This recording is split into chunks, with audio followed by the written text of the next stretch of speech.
So this Peugeot 208 GTI is a car that we sold 3 years ago and just brought back into stock again, and it's really got me thinking, is this the best alternative choice to a Fiesta ST in the current market?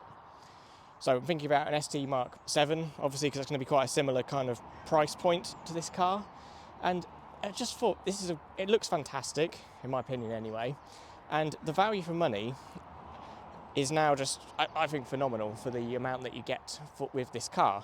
So this is a really good example as well. This will be probably towards the top end of the market.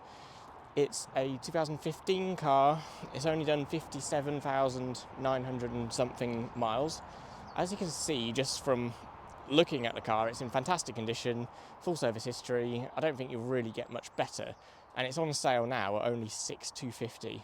Which I think is crazy value for money for such a good car.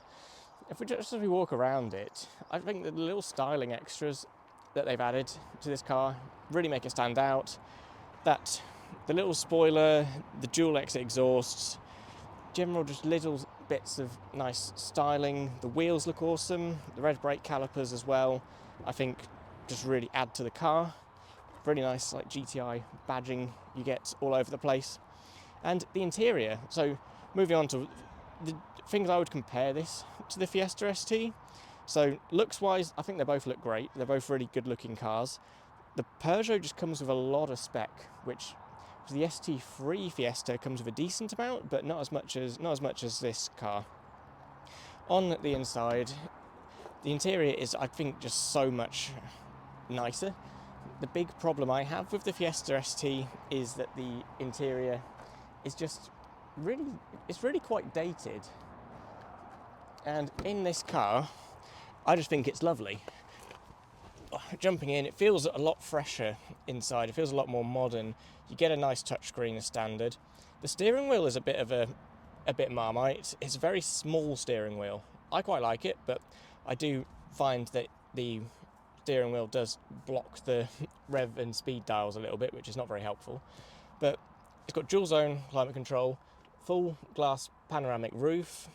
I think the seats are just awesome. The design, they're really comfy as well. So this car's got more power than the Fiesta ST. The ST is about 180 off the top of my head, and this is 205. MPG is better. This car was quite happily seeing 40 to 45 MPG on a longer run, which is great. And as I said before, it's super comfy as well. And to actually drive, obviously, they're both hot hatches, so they've got to be good to drive. I would say they're pretty similar in regards to the handling. Speed-wise, I know this has got more power, but I mean, it's probably not going to make a whole world of difference. They're probably going to be about the same in a straight line. But handling, this is amazing. I love it. The Fiesta's amazing as well. If anything, the Fiesta's got a nicer gear shift motion.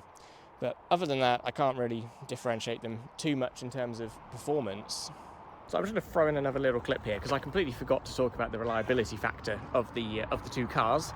So I've had quite a few Fiesta STs, and to be fair to them, they're really good. Like, reliability-wise, they're solid. I obviously only go for really nice history, really well looked after cars, but I've never really had issues with Fiesta STs. I think they're pretty solid reliability-wise. I know earlier ones probably had a few issues from what I've read, but yeah, generally I think they're solid. The Peugeot obviously shares the engine from the N18 Mini Cooper S R56, so which that engine doesn't have the best reputation, of course, but I think that the bad rep is more down to the N14, the older version of the engine. We've also had quite a lot of Mini Cooper S's, John Cooper Works, mostly John Cooper Works actually, with this same engine, and I've only ever had to change a timing chain tensioner on one, and that's it. So in my experience, I know other people may not have had the same experience with that engine, but at least the N18 I think is actually a pretty solid engine as long as it is well looked after. And you don't really see that many 208 GTIs as well. Obviously there's a lot of Fiesta STs out there, which isn't the worst thing in the world. Obviously it's a popular car for a reason, and I'm quite a fan of the Fiesta ST. I think they're great. But given the choice between the two, it would be a difficult one. I've been going around in my mind the last few days since we had this car, And I think there's quite a few reasons to go for the 208 GTI. So feel free to leave a comment if you agree or disagree, and I'd be interested to know what other people think. I would seriously consider this car if you're looking for that sort of thing, small, hot hatch. I think it's great.